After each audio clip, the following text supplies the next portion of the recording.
గౌరవ సభ్యులు డాక్టర్ పాల్వాయి హరీష్ గారు. డాక్టర్ పాల్వాయి హరీష్ గారు. సార్ కరీంనగర్ జాతీయ రహదారి గురించి చర్చకు వచ్చిన సందర్భంగా కాంగ్రెస్ సభ్యులు మాట్లాడినారు.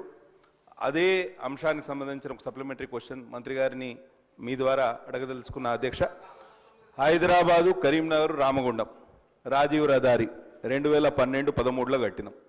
ఇవాళ 20-30 మంది ఎమ్మెల్యేలం రోజు అదే రోడ్డు మార్గాన నియోజకవర్గాలకు పోవాలి. ఎంత ప్రమాదకరంగా ఉంది అనేది మంత్రి గారికి తెలుసు, శ్రీధర్ బాబు గారికి తెలుసు, అందరికీ తెలుసు. పెద్దపల్లి టౌన్లో ఎంటర్ అయితే 1 గంట సేపు పడుతుంది ఈ మూల నుంచి ఆ మూల పోవడానికి. ఇదివరకు మాకు మంచిర్యాలలో అదే సమస్య ఉండే. కానీ Mancherial to Maharashtra 363 national highway number 363 వలన ఇవాళ మంచిర్యాలకు బైపాస్ అయిపోయింది. మేము మంచిర్యాల నుంచి కాగజ్నగర్ పోవడానికి ఇదివరకు 2 గంటలు పట్టేది, ఇప్పుడు 30 నిమిషాల్లో పోతున్నాం. నేను ఒక్కటే అడుగుతున్నా, స్టేట్ హైవే నెంబర్ 1 ఇది. హైదరాబాద్ చాందార్ రోడ్లో భాగంగా నిజాం వేసిన రోడ్ ఇది. This was the first road build by Nizam. ఎందుకంటే ఆయన రాజ్యం హైదరాబాదు రాష్ట్రం చంద్రపూర్ వరకు ఉండే కాబట్టి బిఓటి కాంట్రాక్టర్కి ఇచ్చి ఇప్పుడు 15 ఏళ్ళు అయింది. ఇప్పుడు 2036 వరకు ఆయనకు కాంట్రాక్ట్ ఉన్నది.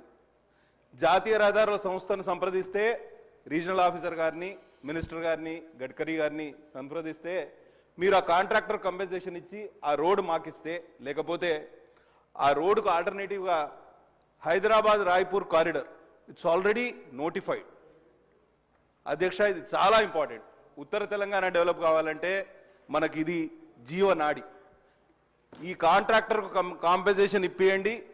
దానికి సమాంతరంగా 4 లేన్ల జాతీయ రహదారి అవసరం మనకు. అక్కడ మాకు మంచిర్యాల నుంచి మహారాష్ట్ర వరకు అయిపోయింది 6 లేన్. మీరు ఆ కాంట్రాక్టర్ కాంపెన్సేషన్ కొంచెం ఎక్కువ ఉంటుంది, దట్స్ నాట్ వయబుల్, ఫీజిబుల్ అనే మాట మాట్లాడుతున్నారు. దయచేసి అటువంటి ఆలోచనలు చేయకండి.